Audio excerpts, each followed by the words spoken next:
עכשיו אנחנו עם ליזי אדרי, אחותו של אביעד שנרצח ב7 באוקטובר בכפר עזה, ולכבודו וגם לזכרו היא פתחה את הפודטראק הכי אביעד שנבנה סביב המאכלים שהוא אהב במיוחד. שלום ליזי, ותודה שבאת לכאן. עוד דקה שנתיים. עוד שנתיים. בלתי נתפס עדיין, אה?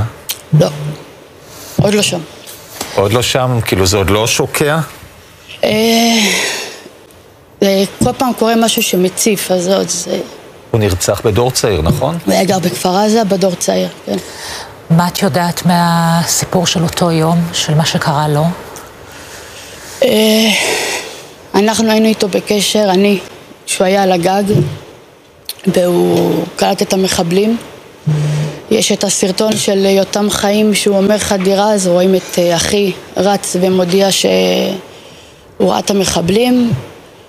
הוא נכנס לממ"ד שלו, זה עוד הספקנו לדבר, עוד דיברתי איתו, הוא התכתב עם אחי, פה הוא הודיע לי שהדלת של הממ"ד שלו תקולה, והוא עובר לחדר של אלון, הוא היה ביחד עם אלון שמריז, הוא עוד הספיק להודיע בקבוצות של הוואטסאפ שחטפו את חבר שלו, ושיבואו להציל אותם, ושבוע לאחר מכן קברנו אותו.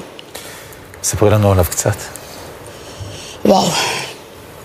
אתה יודע, בדרך כלל כשבן אדם הולך, אז נוהגים תמיד לשבח אותו ולדבר עליו. זה מתחלק לשתיים. לאביעד הבן אדם המאוד שמח, עם השמחת חיים, לאביעד עם הנתינה, בן אדם שאהב את החיים, אהב לעזור.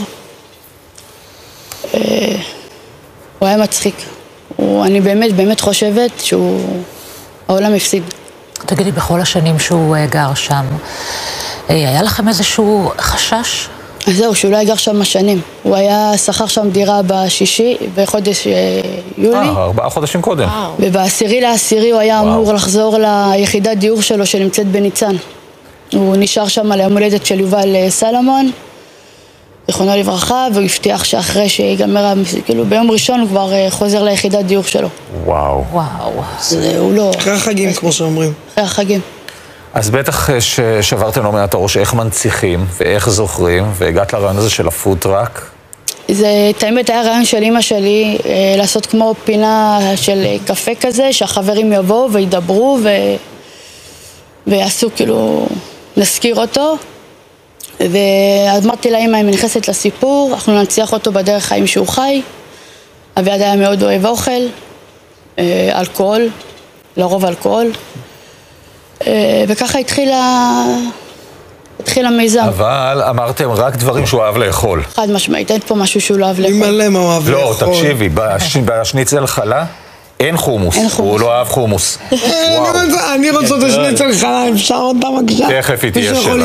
גם בכלל צריך כאילו, בעגלות קפה אנחנו רגילים שבדרך כלל יש דברים שהם כלילים, שפשוט להביא אותם למקום כזה, זה לא עכשיו עסק עם מטבח גדול. זה עגלת קפה של אוכל מנחם. כן, זה אוכל. אני חושבת שמלמעלה הוא כיוון אותי שלא יהיה לי קל.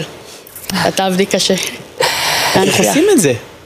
איך עושים את זה? איפה מכינים את כל האוכל הזה? ביחידת דיור שלו הפכה להיות המטבח שלה בבית. וואו. הכל את מכינה? הכל אני מכינה.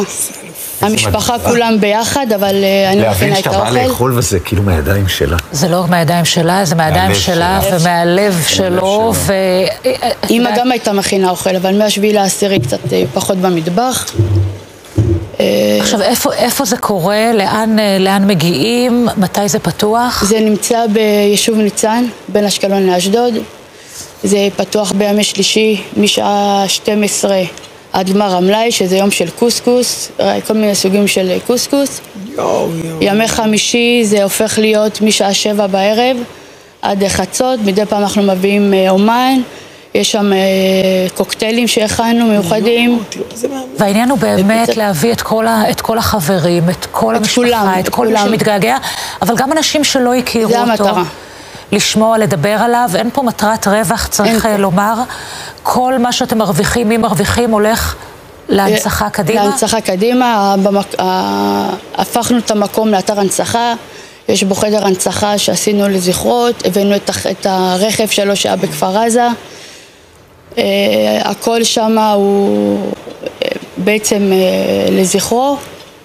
המטרה היא שבאים לפוטראק, שמחים, האווירה שם היא מאוד שמחה בדרך חיים של אחי אביעד, אבל בכל מקום אתה תמצא מקום משהו קטן שאומר לנו שאסור לנו לשכוח. ומה שאמרת מקודם שהיחידת דיור הזאת שלו הפכה להיות המטבח, זאת אומרת אני מדמיין אותך מגיעה כל יום למקום הזה שהוא מאוד טעון רגשית בשבילך ואת צריכה לתפקד שם, זה בטח לא קל. זה לא קל בכלל, ועוד בכלל שהיחידת דיור קיימת כמה שנים והייתי שם כולה פעמיים. כאילו הוא צמוד שלי, בחייו. אז כן, זה לא קל. אבל אנחנו עושים את זה למטרה שיכירו אותו, שישמעו עליו, שידעו מי הוא. זה גם איפשהו דרך מרפא להורים שהם באים, עוברים בין אנשים, מספרים. אחי אביעד, בניצן, תיסעו, תאכלו, תזכרו. תודה. תודה לך. תודה ליזי.